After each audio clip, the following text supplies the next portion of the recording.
అందరూ మోకరించి ఆరాధనని ప్రారంభించుకుందాం. ప్రార్థనతో. మహాపరిశుద్ధుడు, మమ్మల్ని మిక్కిలిగా ప్రేమించిన మా పరలోకపు తండ్రి, నీ యొక్క పరిశుద్ధ పాదములకు లెక్కించలేని స్థుతులు, స్తోత్రాలు, వందనాలు చెల్లించుకుంటున్నాం. జూలై నెల మీరు మాకు ఇచ్చి ప్రభువా, ఇగో నాయన చివరి ఆదివారం ఈ విధంగా నీ సన్నిధిలో చేరి నిన్ను ఆరాధించటకు ఇచ్చిన మహాకృపను బట్టి, ధన్యతను బట్టి నీకు వందనాలు ప్రభువా. నాయన ఆరాధన అంతటిని మీరు ఆశీర్వాదకరంగా జరిగించండి. నాయన రావాల్సిన ప్రతి బిడను, నాయన ప్రయాణంలో ఉంటున్న ప్రతి బిడను క్షేమంగా త్వరితంగా మీరు తోడుకురమ్మని వేడుకుంటున్నాను ప్రభా. పాటలు పాడే బిడ్డలను నీ చేతులకు అప్పగిస్తున్నాం. వాయిద్యాలు వాయించే వారిని మీరు జ్ఞాపకం చేసుకోనండి ప్రభా. నాయన మరి తండ్రి ఆత్మతో వారిని నింపి నాయన నీ నామ మహిమార్థమై చక్కటి నాయన పాఠములు నాయన పాడగలుగుటకు అటువంటి నీ కృపను చూపించమని వేడుకుంటున్నానయ్యా. రజాని కార్యములను చేయండి నాయన, చక్కటి సాక్ష్యములు మేము వినగలుగుటకు సహాయం చేయండి. ముఖ్యంగా నీ దాసుని నిసిలో చాటను మరుగుపరిచి ప్రవ్వా మాకు కావలసిన చక్కటి వర్తమానాన్ని దయచేయండి. వినగలిగే చెవులను, గ్రహింపగలిగే ఆత్మను మీరు మా కొరకు అనుగ్రహించమని వేడుకుంటున్నాం. ఆరాధన అంతట్లో నీవే ఉండి మహిమ, ఘనత, ప్రభావం పొందమని యేసు నామం పెరట బ్రతిమలాడి వేడుకొంచున్నాం తండ్రి, ఆమేన్. కన్నీరే లేని లోకం మన కోసం ఉంది, ఊహల కందని ఉల్లాసం మా లోకంలో ఉంది. కన్నీరే లేని లోకం మన కోసం ఉంది, ఊహల కందని ఉల్లాసం మా లోకంలో ఉంది. అది ఏ పరలోకము, యేసయ్య పట్టణము. అది ఏ పరలోకము, యేసయ్య పట్టణము. హల్లెలూయా హల్లెలూయా హల్లెలూయా హల్లెలూయా హల్లెలూయా హల్లెలూయా హల్లెలూయా హల్లెలూయా. కన్నీరే లేని లోకం మన కోసం ఉంది, ఊహల కందని ఉల్లాసం మా లోకంలో ఉంది. కన్నీరే లేని లోకం మన కోసం ఉంది, ఊహల కందని ఉల్లాసం మా లోకము ఉంది. చీకటే లేని ఆ లోకము, ప్రభు మహిమకు అది నిలయము. చీకటే లేని ఆ లోకము, ప్రభు మహిమకు అది నిలయము. నిత్య సంతోషము, నిత్య సౌందర్యము, నా యేసయ్య పరలోకము. నిత్య సంతోషము, నిత్య సౌందర్యము, నా యేసయ్య పరలోకము. హల్లెలూయా హల్లెలూయా హల్లెలూయా హల్లెలూయా హల్లెలూయా హల్లెలూయా హల్లెలూయా హల్లెలూయా. కన్నీరే లేని లోకం మన కోసం ఉంది, ఊహల కందని ఉల్లాసం మా లోకంలో ఉంది. కన్నీరే లేని లోకం మన కోసం ఉంది, ఊహల కందని ఉల్లాసం మా లోకంలో ఉంది. వింత వింతల లోకము, పులకింతలకే నిలయము. వింత వింతల లోకము, పులకింతలకే నిలయము. సంభ్రమాశ్చర్యము, వర్ణనాతీతము, నా యేసయ్య పరలోకము.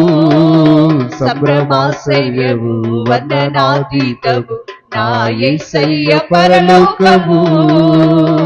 హల్లెలూయా హల్లెలూయా హల్లెలూయా హల్లెలూయా హల్లెలూయా హల్లెలూయా హల్లెలూయా హల్లెలూయా.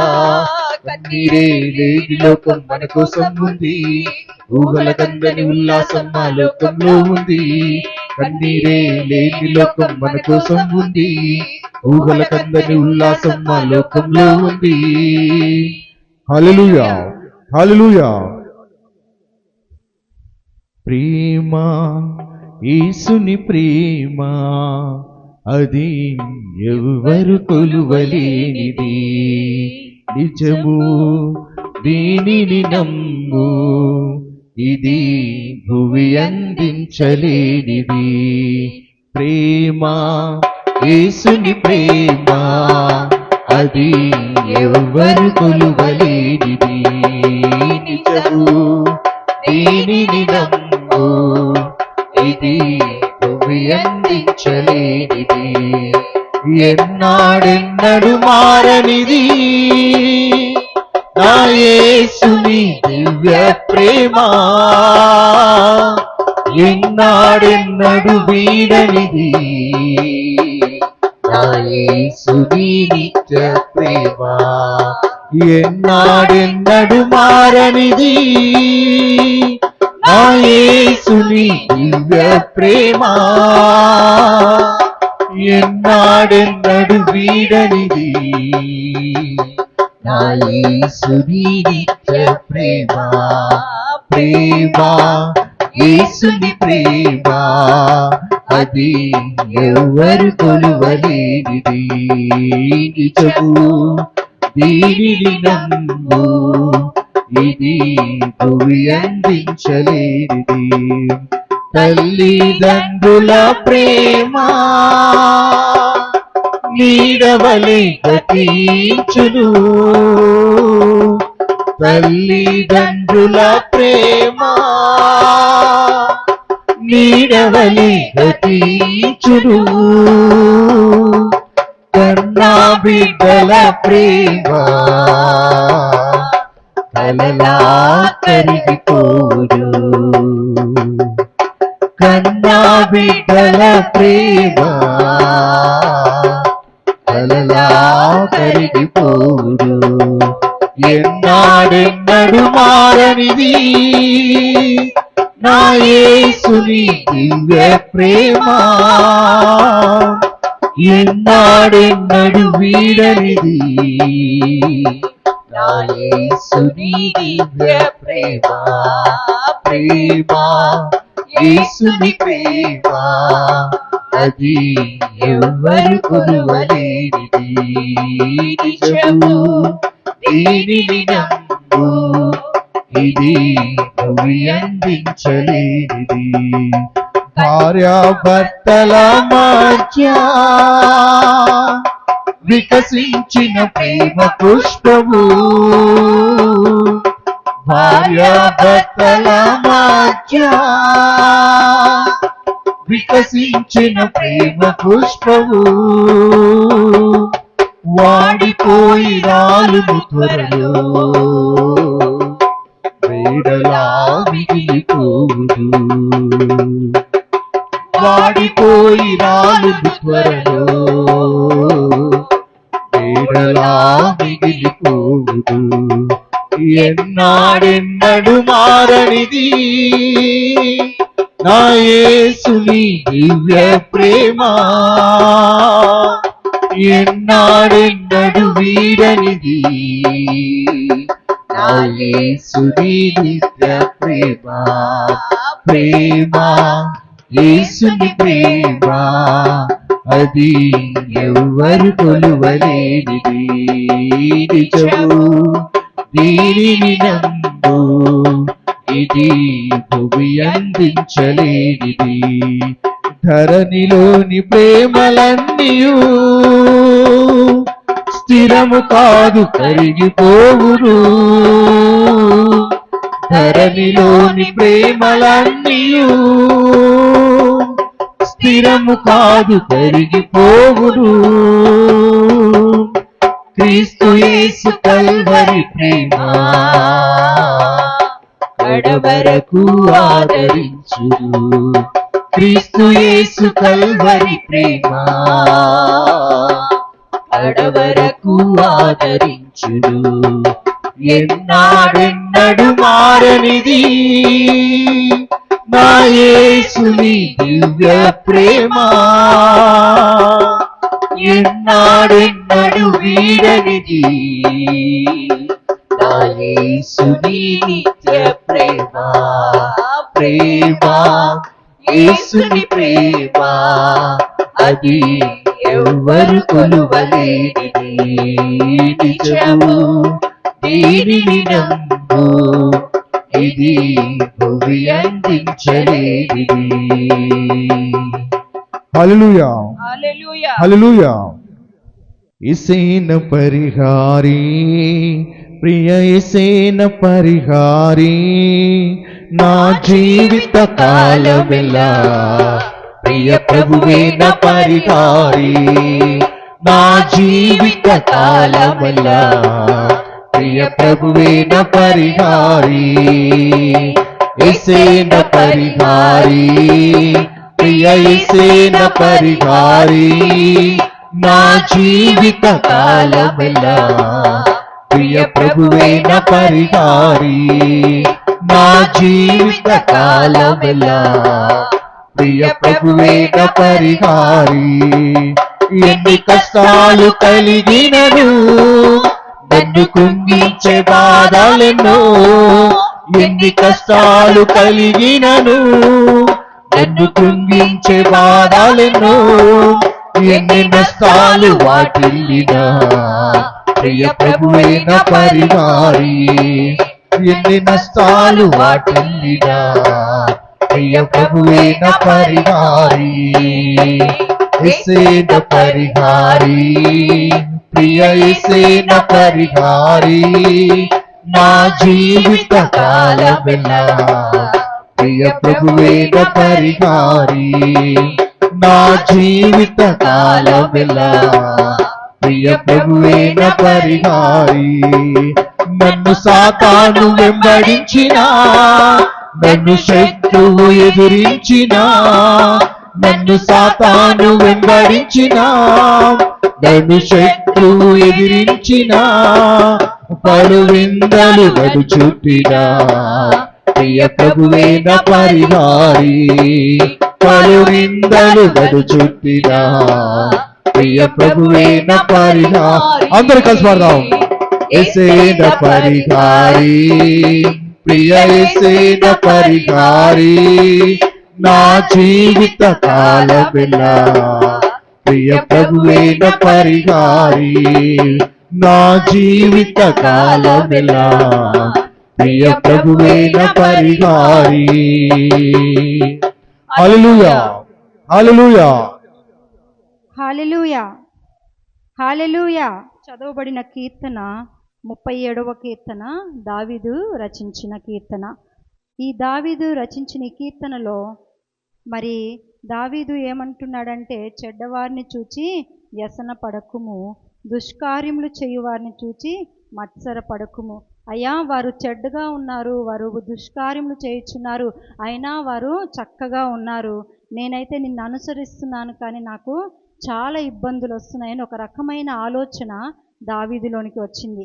ఈ 37వ కీర్తనలో దావీదు ఈ విధముగా మాట్లాడుతుంటే, మరి 37ని తిరగేస్తే 73వ కీర్తనలో కూడా ఆసాపు అదే చెప్తున్నాడు. భక్తిహీనులు ఈ విధముగా ఉన్నారు, వారు చక్కగా ఉన్నారు, వారు ఎంతో అన్ని విధాలలో వారు చక్కగా వాళ్ళు మంచిగా అభివృద్ధి పొందుతున్నారు. దేవా, నేను వీటిని చూచి అసలు నా మనసు ఏమీ ఒప్పుకోవటం లేదని దేవుని సందు అడుగుతున్నప్పుడు, దేవుడు వారితో మాట్లాడుతున్నప్పుడు మరి ఆసాపు దావీదు కూడా దేవుని యొక్క సహాయము మన జీవితాలలో, వారి జీవితాలలో ఏ విధంగా దేవుడు సహాయం చేసి నడిపిస్తున్నాడో దాన్ని వారు గ్రహించి మరి ఎదుటి వారిని చూచి మత్సర పడకుండా, దిగులు పడకుండా, వ్యసన పడకుండా దేవుణ్ణి మాత్రమే స్తుతిస్తున్నారు. ఈ 37వ కీర్తనలో 3, 4, 5 వచనాలు చదువుకుందామండి. యెహోవా యందు నమ్మిక ఉంచి మేలు చెయ్యుము, దేశమందు నివసించి సత్యమును అనుసరించుము. యెహోవాను బట్టి సంతోషించుము, ఆయన నీ హృదయ వాంఛలను తీర్చును. నీ మార్గమును యెహోవాకు అప్పగింపుము, నీవు ఆయనను నమ్ముకొనుము, ఆయన నీ కార్యము నెరవేర్చును. చిన్న ప్రార్థన చేసుకుందామండి. మహాపరిశుద్ధుడా, మహాగణుడా, మహోన్నతుడా, సర్వశక్తిమంతుడా, సర్వాధికారి, కృపా కనికరములు గల తండ్రి, నీకు లెక్కలేనన్ని స్తుతులు స్తోత్రాలు దేవా. నిన్న నేడు ఏకరీతిగా ఉన్నవాడా, నీకు వందనాలు తండ్రి. ఎంతైనా నాయన కృప చూపుటలో నీవు ఐశ్వర్యవంతుడవు తండ్రి. ప్రభా, మా పట్ల నీవు అనుదినము తండ్రి నూతనముగా నాయన నీ వాత్సల్యతను కనుపరుచుచు అయా నీ కృపను మాకు చూపుతూ తండ్రి ప్రభా, నీ సహాయమును మాకు దయచేస్తూ నడిపిస్తున్న దేవానికి వందనాలు దేవా. ప్రభా, అయా నీ సంఘం ఎదుట నాయనా ప్రభా, నేను కూడా నాయన నిలవబడుటకు అయా మార్గం అంతట్లో నీ కృపను నాకు చూపి అయా నన్ను క్షేమముగా నడిపించినందుకై నీకు వందనాలయా. నీ బిడ్డలందరినీ తండ్రి ప్రభా క్షేమముగా నాయన నీ సన్నిధికి నడిపించి అయా ఈ దినము నాయన నీ మాట ద్వారా తండ్రి ప్రతి ఒక్కరూ అయా పోషింపబడుటకు దేవా నీ సహాయంను దయచేసి నువ్వు మహిమ పొందుమని అయా నాయన నీ సిలువ చాటున నన్ను మరుగుపరిచి అయా నా స్వబుద్ధిని నేను ఆధారము చేసుకొనకుండా నీ సహాయం నేను ఆశ్రయిస్తుండగా దేవా నీ సహాయంను దయచేసి అయా నీ మాటను మాత్రమే అయా నేను మాట్లాడుటకు నీ కృపనే నాకు చూపి నువ్వు మహిమ పొందుమని మా ప్రభువును రక్షకుడైన యేసు నామమున అడిగి వేడుకొనుచున్నాం మా పరమ తండ్రి. ఆమేన్, ఆమేన్. మరి 3వ వచనంలో చూస్తే యెహోవా యందు నమ్మిక ఉంచి మేలు చెయ్యుము. యెహోవా యందు నమ్మిక ఉంచుమని మరి ఇక్కడ దావీదు భక్తుడు తెలియజేస్తున్నాడు. దేవుని యందు నమ్మిక నీవు నమ్మిక ఉంచినది ఏ విధముగా ఉన్నదన్నది కూడా నువ్వు పరీక్షించుకోవాలి, ఆలోచించాలి. నా నమ్మిక ఏ విధముగా ఉంది, ఎటువంటి పరిస్థితుల్లో నేను దేవుని యందు నమ్మిక ఉంచుతున్నాను, ఎటువంటి పరిస్థితుల్లో ఆ నమ్మికను అపనమ్మికగా నేను మార్చుకుంటున్నానేమో అని నిన్ను నీవు ఒకసారి ఆలోచించుకొని దేవుని సందు అడగాలి. యెహోవా యందు నమ్మిక ఉంచి మేలు చెయ్యుము. దేవుణ్ణి మాత్రమే నమ్మిన వారు ఎవరు? ధన్యులంట. యెహోవాను నమ్ముకుని వారు ధన్యులని వాక్యం సెలవిస్తుంది. కనుక దేవుణ్ణి మాత్రమే నమ్ముకొని ఆయన్ను మాత్రమే మనం ఆశ్రయించి ఆ నమ్మికను స్థిరముగా ఉంచుకొనాలి. మరి సువార్తల్లో చూచినప్పుడు ఒక వ్యక్తి తన కుమారునికి బాలేదని తన యేసుప్రభు వారి శిష్యుల దగ్గర తీసుకొని వచ్చి వీనికి బాగోలేదు, ఈయన ముట్టండి, ప్రార్థన చేయండి అన్నప్పుడు వారందరితో చేపించినా సరే ఆ కుమారుడు బాగుపడలేదంట. ఈ బాగుపడినప్పుడు చివరగా యేసుప్రభు వారి దగ్గరకు వచ్చి, అయ్యా నీ శిష్యుల దగ్గరికి వచ్చాను, ప్రార్థనా సహాయం నేను కోరాను, కానీ వీడు బాగుపడలేదని చెప్పినప్పుడు యేసుప్రభు వారు వారితో చెప్పాడంట, నమ్ముట నీ వలన అయితే నమ్మువానికి సమస్తము సాధ్యము. నీవు నమ్మకంతో వచ్చి అడిగినప్పుడు తప్పకుండా దాని యొక్క ఫలితాన్ని నువ్వు పొందుకుంటావని దేవుడు చెప్పాడంట. చెప్పినప్పుడు ఆ వ్యక్తి అన్నాడంట, అయ్యా నాలో అపనమ్మిక రాకుండా నాకు సహాయం చేయమని అడిగాడంట. మరి మనము కూడా దేవుని సన్నిధిలో ఎటువంటి అపనమ్మికను పెడుతూ కొన్ని సమస్యలను దేవుని చేతికి అప్పగిస్తూనే దేవుని సహాయాన్ని కోరుతూనే మరలా మన నమ్మకాన్ని స్థిరము చేసుకోకుండా మరలా ఇంకొక దిక్కు వైపు ఇటు నుంచి సహాయం పొందుతుందేమో అని మనం చూస్తున్నామేమో. మన హృదయాలు ఆ విధముగా ఉన్నాయేమో. దేవుడు మనతో మాట్లాడుతున్నాడు. ఏమని అడగాలి? అయ్యా నాలో అపనమ్మిక రాకుండా నాకు సహాయము చేయి తండ్రి, ఇదిగో ఈ సహాయం కొరకు నీ యొద్దకు నేను వచ్చాను, ఈ దినాన నీ సన్నిధికి నేను వచ్చాను, నీ సన్నిధిలో నేను అడుగుచున్నాను, నా మనసులో ఉన్న ఆలోచనను, నా హృదయంలో ఉన్న తలంపును నీ చేతికి అప్పగిస్తూ నేను నీ సహాయం కొరకు ఎదురు చూస్తున్నాను. నాలో అపనమ్మిక రావద్దు, ఈ పని జరుగుతుందా జరగదా అనేటువంటి అపనమ్మిక రానివ్వకుండా దాన్ని నీవు నాకు సహాయము దయచేసి ఆ నమ్మికను నేను స్థిరముగా పెట్టుకొనుటకు నీవు నాకు సహాయం చేయమని దేవుణ్ణి అడగాలి. మనము యెహోవా యందు నమ్మిక ఉంచి మేలు చేయుము. నీవు దేవుని నమ్మగలిగినప్పుడు మంచి పనులు నువ్వు చేయగలవు. దేవుని యందు నీవు విశ్వాసం ఉంచినప్పుడు నీవు నడిచే మార్గం కూడా మంచిగా ఉంటుంది, ఇతరులకు మేలుకరముగా ఉంటుంది, నీవు నిలబడిన స్థలము కూడా మంచిగా ఉంటుంది, మరి ఆశీర్వాదకరముగా ఉంటుంది, ఇతరులకు మేలుకరముగా ఉంటుంది. నీవు దేవుణ్ణి ఆశ్రయించిన బిడగా జీవిస్తూ దేవుని యందు నమ్మిక కలిగి జీవిస్తున్నప్పుడు నీ వల్ల అనేకులకు, నీ చుట్టూ ఉండే వారందరికీ మేలుకరముగా ఉంటుంది. దేశమందు నివసించి సత్యమును అనుసరించుము. నువ్వు ఏ ప్రదేశంలో ఉంటున్నావో, ఎక్కడ ఉంటున్నావో, దేశము అంటే మన జీవితానికి కూడా సాదృశ్యము, మన జీవితం కూడా ఒక దేశము లాంటిది. కనుక మన జీవితము సత్యమును అనుసరించేదిగా ఉండాలి. కనుక యెహోవా యందు నమ్మిక ఉంచి మేలు చేసే వారముగా మనం ఉండాలి. అంత మాత్రమే కాదు, సత్యమును అనుసరించే వారముగా ఉండాలి. మరి 4వ వచనంలో చెప్తున్నారు, యెహోవాను బట్టి సంతోషించుము, ఆయన నీ హృదయ వాంఛలను తీర్చును. ఎందుకు దేవుని యందు సంతోషించమని చెప్తున్నాడు అంటే, నీ హృదయ వాంఛలు, నీ ఆశలు, నీ కోరికలు ఏ విధముగా ఉన్నాయి.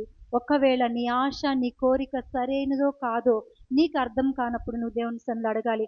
అయ్యా నా ఆశ, నా కోరిక నీకు యుక్తమైనదైతే, నీ దృష్టికి యుక్తమైనదైతే, నీ ఆలోచనకు సరి అయినదైతేనే నాకు దయచేయమని అడగాలి. కానీ వ్యర్థముగా అడగకూడదు.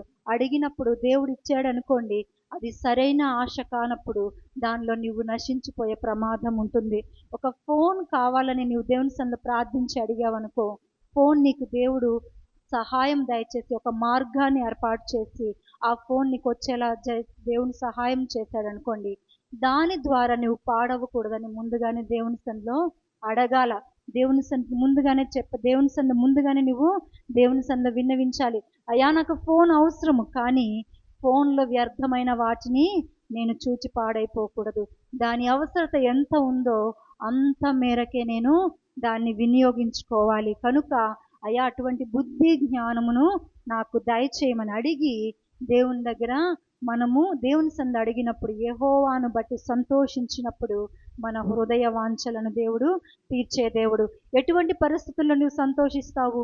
నీ పరిస్థితులు అన్నీ బాగున్నప్పుడు నువ్వు సంతోషించగలవు, కానీ నీ పరిస్థితులు ప్రతికూలంగా ఉన్నప్పుడు నువ్వు సంతోషించగలవా? సంతోషించలేవు. కానీ మరి పౌలు భక్తుడు చెప్తున్నాడు ఫిలిప్పీలకు 4:4 ఆనందించుడి, మరలా చెప్పుదును ఆనందించుడి. అప్పుడు పౌలు ఎక్కడున్నాడంటే చెరసాలలో ఉన్నాడు, ఒక జైల్లో ఉన్నాడు. జైల్లో ఉండి సంతోషించమంటున్నాడు అంటే ఎవరివైనా నమ్ముతామా?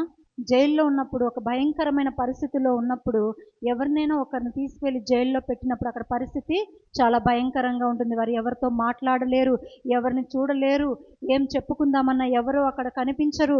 ఎవరు వారి కోసం వస్తారో, ఎవరు బయట వారి కోసం మాట్లాడి వారిని బయటికి ఎవరు తీసుకొస్తారో, పరిస్థితి ఏంటో వాళ్ళకి ఏమీ అర్థం కాదు. భయంకరమైన దుఃఖ పరిస్థితుల్లో వారు ఉంటారు. అలాంటి పరిస్థితుల్లో ఉన్నవారు సంతోషించమన్నప్పుడు మనలాంటి వాళ్ళకి ఎలా ఉంటుంది? బయట ఉన్న వాళ్ళకి వీడికి ఏమైనా అయ్యిందా ఏంటి ఇలా సంతోషించమంటున్నాడు అనే ఆలోచన మనకు వస్తుంది. కానీ పౌలు చెప్తున్నాడు దేవుణ్ణి బట్టి సంతోషించుడి అని చెప్తున్నాడు. ఆయన్ని బట్టి మాత్రమే సంతోషించాలి, మరలా చెప్పుదును ఆనందించుడి అని చెప్తున్నాడు. కనుక ఎటువంటి ప్రతికూలమైన పరిస్థితులైనప్పటికీ దేవుని బట్టి మనం సంతోషించినప్పుడు ఆయన మన హృదయ వాంఛలను తీర్చే దేవుడు. నీ కోరికలు, నీ ఆశలు, నీ ఆశ ఒకవేళ ఒక మంచి ఉద్యోగం అయి ఉంటే ఆ ఉద్యోగం ద్వారా నీకు మేలుకరముగా ఉంచు, అనేకులకు నీవు దీవెనకరంగా ఉండడం దేవుని దృష్టికి చిత్తం. ఆయన దృష్టికి మరి సరైనదైతే ఆ ఉద్యోగం నీకు తప్పకుండా వస్తుంది. ఒకవేళ నీవు నీ తల్లిదండ్రుల స్వాస్థ్యమును పొందుకోవాలని దేవుని సన్నిధిలో నువ్వు అడుగుతుంటే, అయ్యా నా తల్లిదండ్రుల స్వాస్థ్యమును నేను పొందుకోవాలి, మరి వారు ఇచ్చారు నేను పొందుకోవాలి, కానీ చాలా ఆటంకములు వస్తున్నాయి. ఈ మధ్య మరి తల్లిదండ్రుల యొక్క ఆస్తుల కోసం బిడ్డలే చాలా భయంకరంగా మరి కొట్టుకుంటూ ఉన్నారు. ఒకరినంటే ఒకరికి పడటం లేదు, ఒకరినంటే ఒకరికి ఉండటం లేదు. అంటే అందరూ బాగానే ఉంటున్నారు, కానీ ఆ ఉన్న చిన్న దానికోసము కుటుంబము మరి ఎంత భయంకరంగా బాధపడుతుందంటే అంత భయంకరమైన దుఃఖంలోకి వెళ్ళిపోతుంది. నేను రీసెంట్గా ఒక పోస్ట్ చూశాను ఫోన్లో. ఒక ఇద్దరు అన్నదమ్ములు ఉన్నారు. ఇద్దరు అన్నదమ్ములకి మంచి ఇల్లుంది, చాలా చాలా మంచి ఇల్లుంది. వారు నివసిస్తున్న పట్టణంలో, వారు పని చేసుకుంటున్న ప్రాంతంలో ఇద్దరు అన్నదమ్ములకు కూడా మంచి ఇల్లులు ఉన్నాయి. అయితే వారి పుట్టి పెరిగిన ప్రాంతంలో ఒక చిన్న ఇల్లు తన తల్లిదండ్రులకు ఉంది. ఆ ఇల్లు కోసం ఇద్దరు అన్నదమ్ములు కొట్టుకుంటున్నారంట, నాకు కావాలంటే నాకు కావాలని. అది నేను చూసినప్పుడు అనుకున్నాను, అయ్యా ఇటువంటి పరిస్థితుల్లో ఎప్పుడూ ఉండకూడదయ్యా.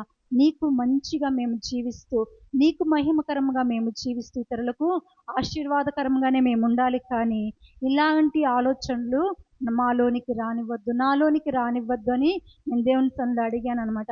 అందుకని నేను చెప్తున్నాను, తల్లిదండ్రుల యొక్క స్వాస్థ్యంను పొందుకునుట నీకు కరెక్ట్, నీవే సరైన దానివైతే దేవుడు తన కృపను నీకు తప్పకుండా చూపుతాడు. కనుక నీ యొక్క సహోదరుల నిమిత్తము, నీ యొక్క సహోదరుల నిమిత్తము నీవు ఇబ్బంది పడి వారిని ఇబ్బంది పెట్టే పరిస్థితుల్లోనికి వెళ్ళవద్దు. నీ ఆలోచనల్ని ఆ విధముగా తీసుకువెళ్ళవద్దు. ఒకవేళ వాళ్ళు నిన్ను ఇబ్బంది పరిస్తే నువ్వు దేవుని సన్నిధిలో అడుగు. నీకు అందరికంటే శక్తివంతమైన దేవుడు నీ పక్షమున ఉన్నాడు. కనుక దేవుడు తప్పకుండా నీకు మేలు చేసే దేవుడు. కనుక యెహోవాని బట్టి సంతోషించినప్పుడు ఆయన మన హృదయ వాంఛలను తీర్చే దేవుడు. అది నీకు పొందుకొనటం, నీవు అనుభవించటం, నీ చేతిలో అది ఉండడం దేవుని చిత్తమైతే ఎటువంటి పరిస్థితుల్లోనైనా అది నీవు అనుభవిస్తావు. ఒకవేళ ఒక ప్రమోషన్ విషయంలో నీవు ఆలోచిస్తున్నావా, అయ్యా ఇక్కడ ఎవ్వరూ నన్ను పట్టించుకోవటం లేదు, నేను బాగా పని చేస్తున్నాను కానీ నన్ను అధికారి పట్టించుకోవటం లేదు, ఎంత పని చేసినా నాకు నా గురించి చెప్పటం లేదు అని నువ్వు బాధపడుతూ ఉంటే ఆ ప్రమోషన్ విషయంలో దేవుని చేతికి అప్పగించు. ఉన్నతమైన స్థానంలో దేవుడు నిలబెట్టే దేవుడు. హల్లెలూయా. దేవుడు నిన్ను హెచ్చించే దేవుడే కానీ నిన్ను తగ్గించేవాడు కాదు. కనుక దేవుని సన్నిధిలో నీవు సంతోషిస్తూ ప్రతి ప్రతికూలమైన పరిస్థితుల్లో కూడా నీవు దేవుని సన్నిధిలో సంతోషించినప్పుడు దేవుడు నిన్ను నీ ఉన్నతమైన స్థానంలో నీ హృదయ వాంఛలను, నీ కోరికలను, నీ ఆశలను అన్నిటిని తీర్చే దేవుడు. నీ ఆశ, నీ కోరిక ఏ విధముగా ఉందని దేవుని సన్నిధికి అప్పగించాలి. అయా నీకు యుక్తమైనదిగా ఉండాలి నా ఆశ, నా కోరిక అని నీవు అడిగినప్పుడు తప్పకుండా దేవుడు నీకు అన్ని సమస్తాన్ని దయచేసే దేవుడు. అంత మాత్రమే కాదు, నీకు కలిగిన సమస్తమైన ఈవులను బట్టి ఎప్పుడు కూడా అతిశయించవద్దు. అది నీ బలము కాదు, నీ శక్తి కాదు, నీ జ్ఞానము కాదు, నీ సామర్థ్యం కాదు. సమస్తము దేవుని యొక్క కృప వలన మాత్రమే మనం పొందుకున్నాము. కనుక నీవు నేను దేవుని బట్టి అతిశయించగలిగితే అంతటిని మనకు దేవుడు దయచేసే దేవుడు, మేలు చేసే దేవుడు. కనుక ఆయన యందు మనము సంతోషించాలని మనం గుర్తెరిగి జీవించాలి. అంత మాత్రమే కాదు, ఇంకా దేవుడు ఏం చెప్తున్నాడంటే 5వ వచనంలో, నీ మార్గమును యెహోవాకు అప్పగింపుము, నీవు ఆయనను నమ్ముకొనుము, ఆయన నీ కార్యము నెరవేర్చే దేవుడు. మరి ముందు వచనాలలో దేవుడు చెప్తున్న రీతిగానే దేవుని యందు నమ్మిక ఉంచినప్పుడు, మరి ఆయన యందు సంతోషించినప్పుడు, నీ ఆశను, నీ కోరికను దేవుని చేతికి అప్పగించినప్పుడు ఆయన నెరవేర్చే దేవుడుగానే ఉన్నాడు. కనుక నీ మార్గమును యెహోవాకు అప్పగించుము. ఏ మార్గంలో నీవు వెళ్తున్నావు, ఎటువంటి ఆలోచనలో నీవు ఉన్నావు, ఎటువంటి ఉద్దేశంలో నీవు ఉన్నావో అది దేవుని చేతికి అప్పగించాలి. అప్పుడు నీ యొక్క కార్యము దేవుడు నెరవేరుస్తాడు. నీ ఆలోచన సరిగా లేదనుకో, అది నెరవేర్చబడదు. ఇప్పుడు వచ్చాను దేవుని సన్నిధికి, అక్కడ ఏమైపోతుందో, ఇంటిలో చుట్టుపక్కల వాళ్ళు ఏం మాట్లాడేసుకుంటున్నారో, వెళ్ళంగానే వారికి నేను గట్టిగా వార్నింగ్ ఇచ్చేద్దామని ఒకవేళ అటువంటి తలంపుతో నీవు ఉంటే అది నెరవేర్చబడదు. దేవుని సన్నిధికి వచ్చావు, దేవుని మాటను వినడానికి మాత్రమే నీ మనస్సు పెట్టుకొని, నీ పనులు ఏమున్నా సరే, నీ పరిస్థితులు ఏమున్నా సరే, వాటన్నిటిని 1-2 గంటలు విడిచిపెట్టి దేవుణ్ణి మాత్రమే ఆరాధిస్తూ, దేవుణ్ణి మాత్రమే స్తుతిస్తూ, ఆయనలో మాత్రమే ఆరాధిస్తున్నప్పుడు ఆశ్చర్యకరమైన కార్యాలు దేవుడు జరిగించే దేవుడు. నీకంటే ముందుగా తన దూతను పంపి నీ పని అంతటిని దేవుడు చక్కపరుస్తాడు. అంత గొప్ప దేవుని మనము కలిగి ఉన్నాము. కనుక మొదటగా దేవుని యందు నమ్మిక ఉంచాలి, ఆయన యందు మనము సంతోషించాలి. ఆయన యందు సంతోషించినప్పుడు మన యొక్క హృదయ వాంఛలు తీర్చబడతాయి. కనుక మన ఆశలు, కోరికలు అన్నీ తీర్చబడతాయి. చక్కగా చదువుతున్నావా క్లాస్లో, నెక్స్ట్ గ్రేడ్కి ప్రమోషన్ అవుతూ, మరి స్కూల్స్ ఇప్పుడు ఆంధ్రాలో ఇప్పుడే ఇంకా ఈ మంత్లోనే ఓపెన్ అవుతాయి. కనుక మరి దేవా నేను నెక్స్ట్ క్లాస్కి ప్రమోట్ అయ్యాను, నాకు చక్కటి జ్ఞానంనిచ్చి నడిపించయ్యా, ఉన్నతమైన స్థానంలో నన్ను నిలబెట్టు తండ్రి. ఇంటర్ చదువుతున్నా, ఫస్ట్ ఇయర్లో నేను మంచి స్థానంలో నిలబడగలిగానంటే అది నీ కృపను బట్టి మాత్రమే అని దేవుని బట్టి నీవు అతిశయించినప్పుడు సెకండ్ ఇయర్లో ఇంకా ఉన్నతమైన స్థానంలో దేవుడు నిలబెట్టి మంచి మీ ప్రొఫెషనల్ కోర్స్లో, నెక్స్ట్ స్టడీస్లో దేవుడు ఉన్నతమైన స్థానంలో మిమ్మల్ని నిలబెడతాడు. మంచి అడ్మిషన్ని దేవుడు మీకు దయచేస్తాడు. కనుక ప్రతి ఒక్కరూ, స్కూల్కి వెళ్ళే బిడ్డ మొదలుకొని ఇంటిలో ఉన్న తల్లి వరకు ప్రతి ఒక్కరూ దేవుని సన్నిధిలో అడగాలి, అయ్యా ఇంతవరకు మమ్మల్ని కాచి కాపాడావు, 5 నెలలు మేము ఉన్నామంటే అది కేవలము నీ కృప మాత్రమే తండ్రి. ప్రతి ఆదివారము నీ సన్నిధికి వెళ్తున్నాము, ప్రతి ఆదివారము నీ మాటని మేము వింటున్నాము. కానీ ఎక్కడో ఒక దగ్గర మేము తప్పిపోతున్నాము. అపనమ్మిక మాలో వస్తుంది, నమ్మిక ఉంచలేకపోతున్నాము. అపనమ్మిక మాలో రాకుండా నీవు మాకు సహాయము చేయమని దేవుని సన్నిధిలో అడగండి. దేవుడు సహాయము చేసే దేవుడు, మేలు చేసే దేవుడు. అంత మాత్రమే కాదు, అయా లోకంలో దేన్ని బట్టి నేను సంతోషించకూడదు. లోకంలో 2 రకాలైన సంతోషాలు ఉంటాయి. ఒకటి లోకంలో సంతోషించడము, ఇంకోటి దేవునిలో సంతోషించడము. లోకంలో నువ్వు సంతోషించినప్పుడు దేవుని యొక్క దీవెనలు నువ్వు పొందుకోలేవు. నీ ఆశలు, నీ కోరికలు కూడా తీరవు. ఒకవేళ తీరినా అవి వ్యర్థమైనవిగా ఉండి నీ జీవితాన్ని పాడు చేసేవిగానే ఉంటాయి, కానీ మేలు చేసేవిగా ఉండవు. కనుక దేవునిలో సంతోషించటానికి మొదటగా మనము తీర్మానం చేసుకోవాలి. ఆ తర్వాత మన చేతిని దేవుని చేతికి అప్పగించి, అయ్యా నా మార్గం నీ చేతికి అప్పగిస్తున్నాను, నా ఆలోచన నీ చేతికి అప్పగిస్తున్నాను, నా తలంపు నీ చేతికి అప్పగిస్తున్నాను, నా యొక్క హృదయంలో ఉండే ప్రతి ఆలోచనను నీ చేతికి నేను అప్పగిస్తున్నానయ్యా. ఎందుకంటే నీవు నా కార్యమును నెరవేర్చే దేవుడవు, నాకు సహాయము చేసే దేవుడవు. కనుక అయా నీ చేతికి నేను అప్పగిస్తున్నానని దేవుని సన్నిధిలో మనము అప్పగించినప్పుడు దేవుడు మనకు సహాయము చేస్తాడు. ప్రతి మార్గమును సరళము చేసే దేవుడు. మరి సామెతలు 3వ అధ్యాయంలో ఉంటుంది, ఎప్పుడు మన ప్రవర్తన అంతటిని ఆయన అధికారంలోకి ఒప్పుకున్నప్పుడు మన మార్గములు సరళము చేయబడతాయని. మరి అంతటినీ అప్పగించాలి కానీ కొద్దిని మాత్రం కాదు. స్కూల్కి వెళ్తున్నాను కనుక ఈ స్కూల్కి వెళ్ళే సమయంలో మాత్రమే నన్ను కాపాడు తండ్రి, క్లాస్లో నేను క్లాస్ వినకుండా ఉండాలి, లేకపోతే నేను బయట తిరగాలి, ఇలాంటి ఆలోచనలు ఉంటే దేవుడు నీ మార్గమును సరళం ఏమాత్రం చెయ్యడు. ఒకవేళ వేరే పనిలో నేను వెళ్తున్నాను, ఆ పనిలో కొంతవరకు మాత్రమే నీవు నాకు తోడుగా ఉండు తండ్రి, అక్కడ నేను ఒక మోసమైన పని చేస్తున్నాను అని నువ్వు చూడొద్దు అని నువ్వు దేవుని సన్నిధి అడిగినప్పుడు నీ మార్గము సరళము చేయబడదు. కానీ దేవుని సన్నిధికి నీ మార్గమును అప్పగించినప్పుడు దేవుడు ప్రతి మార్గమును సరళము చేసే దేవుడు కనుక అటువంటి గొప్ప దేవుని కలిగి ఉన్న మనము దేవుని మాత్రమే మహిమపరుస్తూ మరి ఈ యొక్క మొదటి ఆదివారము దేవుని బలను సమీపిస్తుండగా, అయ్యా మరి ప్రతి నెల కొన్ని విషయాల్లో అడుగుతున్నాను, దిగజారిపోతున్నాను, అడుగుతున్నాను కానీ స్థిరంగా నిలబడలేకపోతున్నాను దేవా. నీ యందు నేను నమ్మిక ఉంచి నీ బలను నేను పొందుకుంటున్నాను తండ్రి, నీ బలలో నేను పాలు పొందుతున్నాను కనుక అయా నన్ను స్థిరపరచు, నన్ను బలపరచు అని దేవుని సన్నిధిలో అడిగినప్పుడు దేవుడు తప్పకుండా సహాయము చేసే దేవుడు. ఈ చిన్ని మాటలు దేవుడికి దీవించును గాక. ఆమేన్. పరిశుద్ధుడైన మా పరమ తండ్రి, నీ పరిశుద్ధ పాదములకు అనేక వందనాలు, స్తుతులు చెల్లిస్తూ ఉన్నానయ్యా. చక్కని వర్తమానము మీరు మాకు అనుగ్రహించి ఉన్నారయ్యా. మా దేవ, పరిశుద్ధాత్మ కార్యమును మా సంఘములో జరిగించండి. ప్రతి ఒక్కరిపై పరిశుద్ధాత్మను కుమ్మరించి ఉజ్జీవపరచవలసిందిగా మనం చేస్తున్నాం. నాయనా మా ప్రభువా, కూడి వచ్చిన ప్రతి ఒక్కరిని పేరు పేరున మీరు జ్ఞాపకం చేసుకొని వారి సమస్యలు నాయనా మా ప్రభువా నీవు ఎరిగిన వాడవై ఉన్నావు. వారి సమస్యలను తొలగించి నాయనా వారి జీవితంలో సంతోషాన్ని నాయనా సమకూర్చండి. దుఃఖమును నాయనా తీసివేసి సంతోషాన్ని మీరు అనుగ్రహించమని మనం చేసుకుంటూ ఉన్నాం. మా ప్రభువా, ఈ వారమంతా నీ కృపా సన్నిధి ఒక్కొక్కరికి తోడుగా ఉంచి కాపాడవలసిందిగా మనం చేస్తున్నాం. వారి పనుల్లో, వారి ప్రయాణాల్లో, వారి వ్యాపారంలో నాయనా ప్రతి కార్యములో నీ సన్నిధి ఉంచి మీరు ఆశీర్వదించండి. నీ సన్నిధిలో సమర్పింపబడిన కానుకలను, దశమభాగములను మీరు అంగీకరించి వారికి 30 60 100 ప్రతిఫలం దయచేయమని, నీ రాకడ కొరకు మమ్మల్ని సిద్ధపరచవలసిందని నజరేయుడైన యేసయ్య నామములో వేడుకొనుచున్నాను తండ్రి. ఆమేన్. మనమందరం నిలవబడి స్తుతి కీర్తన పాడిన తర్వాత ఆశీర్వాదంతో సెలవు తీసుకుందాం.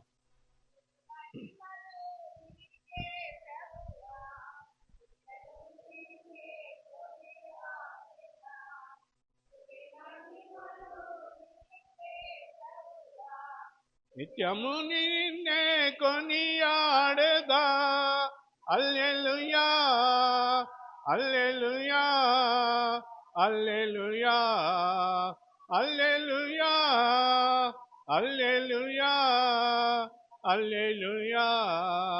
దేవుని యందు నిరీక్షణయుంచి ఆయనను స్తుతించున ప్రాణమ. మన తండ్రి అయిన దేవుని ప్రేమ, ప్రభువైన యేసుక్రీస్తు వారి యొక్క కృప, పరిశుద్ధాత్మని యొక్క నిత్య సహవాసము, సమాధానము కూడి వచ్చిన మనకును సకల పరిశుద్ధులకు సదా తోడైండును గాక. ఆమేన్. ఆమేన్. Praise the lord. అందరికీ దేవుడు మిమ్మల్ని దీవించుగాక. ఆమేన్.